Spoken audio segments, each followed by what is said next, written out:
fútbol y política, que no se iba a perder hoy, lo hemos pasado a la segunda hora porque estábamos ahí enfrascados en el análisis de política internacional, había mucho que contar con la doble cita electoral de mañana. Y hoy vamos a hablar de fútbol porque además viene un tiempo interesantísimo de fútbol.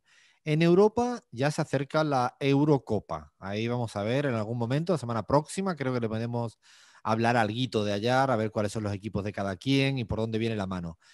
Y la Copa América, pues está ahí a la vuelta de la esquina, ya se viene. Ha habido gran quilombo, quilombo entendible, porque era casi, bueno, lo ridículo era que se hiciera la Copa América como si no pasara nada. Se traslada hacia Brasil, lo acepta Bolsonaro y a partir de ahí múltiples voces, ¿no, Lean? De todo tipo en torno al fútbol. De hecho, bueno, esta semana he estado siguiendo las noticias, ha pasado de todo. Jugadores de la selección brasilera que ni siquiera salieron a entrenar, ¿no? En modo protesta, lo cual me ha sorprendido, porque Bolsonaro había cuidado mucho la relación con el mundo del fútbol y de los futbolistas, sobre todo, Lean. ¿Qué me cuentas?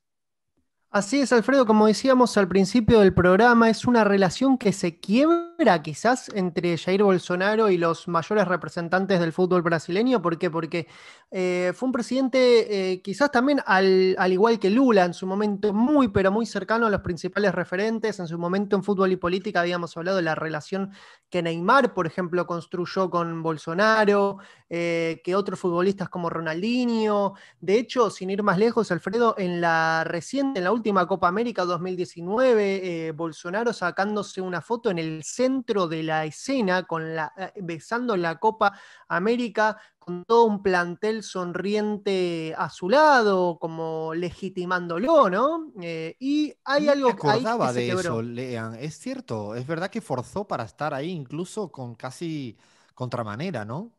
Así es, Alfredo rompió todos los protocolos Bolsonaro en aquella ceremonia porque obviamente no se permite el uso político de este tipo de eventos, pero Bolsonaro, hay que decir, se le puede decir de todo, pero lo cierto es que es bastante avispado en este sentido, sobre todo en el tema de los gestos. Y la principal pasión en Brasil es el fútbol y hasta ahora lo había utilizado muy bien como herramienta política, pero creo que ahora Bolsonaro se encontró con una No se lo reacción que quizás esperaba, no ¿no, Lean? esperaba. No se lo esperaba. Iba a decir exactamente lo mismo. Creo que le agarró un poco a contrapiés. Primero, en primer lugar, hay que decir que Bolsonaro quizás está utilizando esta Copa América como una de las últimas cartas políticas que le queda para distraer un poco la atención de el terrible manejo de la pandemia que está llevando a cabo su gobierno. Bueno, lo cierto es que si se organiza la Copa América, Brasil la gana de vuelta, quizás eso le sirve un poquito para ampliar un poco su capital político o recuperarlo.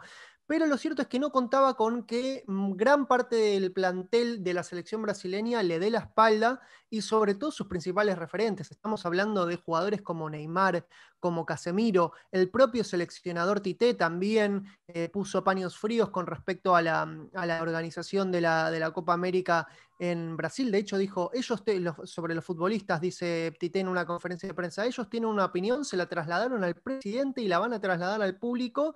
Inclusive eso tiene que ver con la ausencia de nuestro capitán Casemiro en esta conferencia. De esa forma lo dijo Tite, quien en su momento Casemiro había protestado contra Bolsonaro, no asistiendo a ese tipo de eventos. Alfredo, De te hecho, creo cuento que... que Casemiro, que es el jugador del Real Ujú. Madrid, de Brasil, dejó de ir a un entrenamiento durante la semana en modo protesta, ¿no?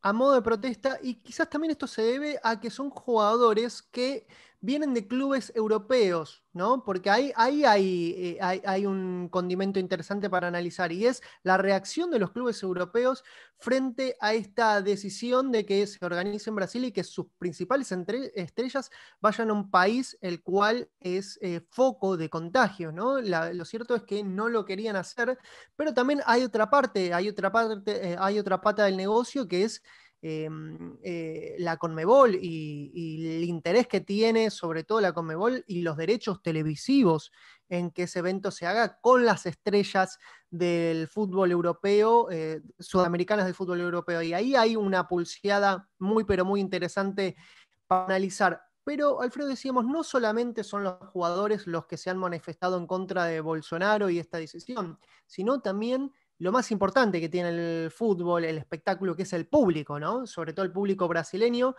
Y lo cierto es que gran parte de las hinchadas se han venido manifestando muy, pero muy en contra de Bolsonaro y sobre todo en esta última decisión. Por ejemplo, en la anterior marcha convocada el 31 de mayo, el pasado 31 de mayo, el sábado pasado, con la consigna fuera Bolsonaro, se vieron pancartas de distintos clubes como Corinthians, Palmeiras, Gremio, Nuestro Bahía. equipo, Corinthians, nuestro equipo.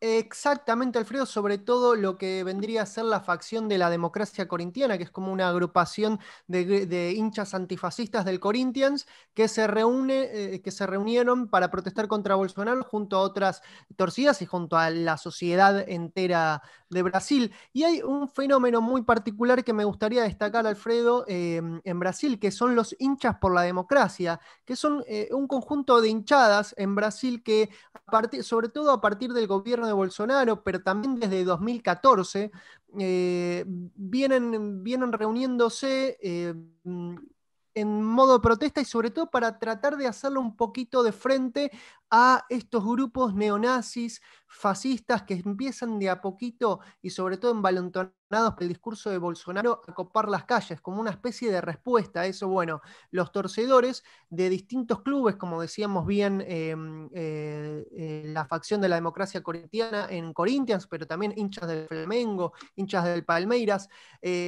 han tratado de construir esta especie de agrupación que aglutina a varias hinchadas y que sobre todo tratan de esparcir los principios progresistas en la que son las tribunas del fútbol brasileño y que están sirviendo de un importante contrapeso en las calles brasileñas contra estos grupos muy pero muy peligrosos, Alfredo, que esparcen discursos racistas en contra de todo lo que no sea blanco y de clase media alta. Estoy seguro, Lean, que esto sería lo que no calculó, ¿no?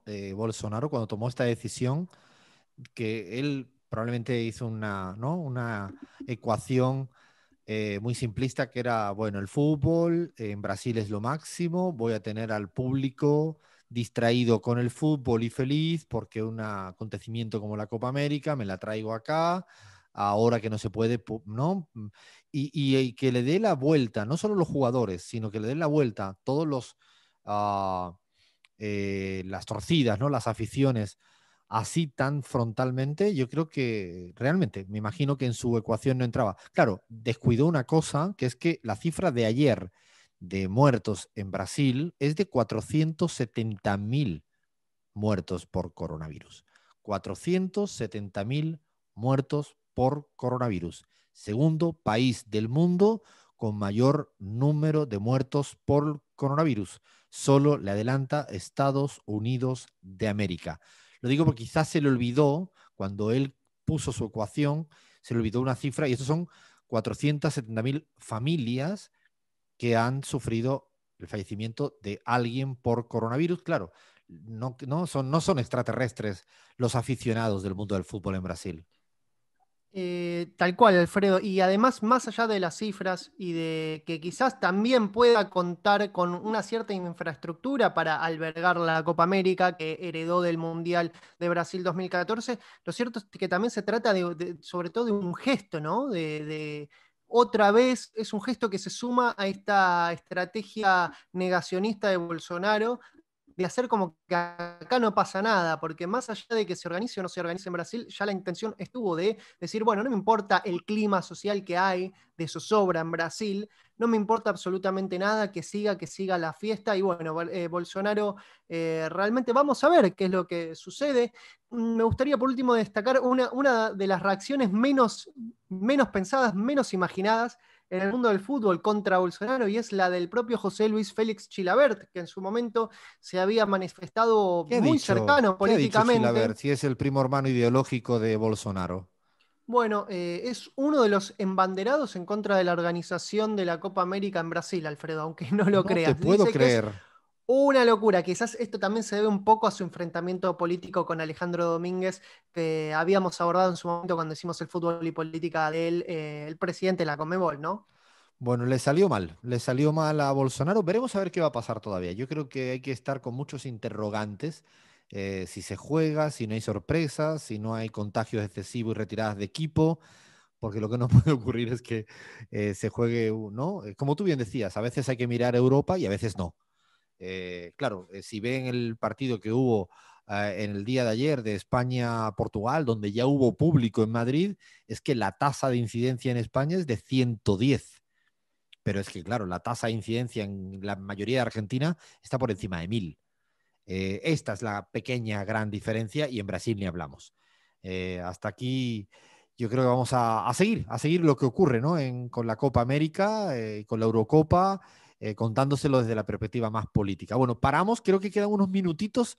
Nada, que quiero escuchar, al menos casi a modo de concurso, si acertamos cuáles son los nombres más repetidos del mundo. Hasta acá, fútbol y política, seguimos en la pizarra.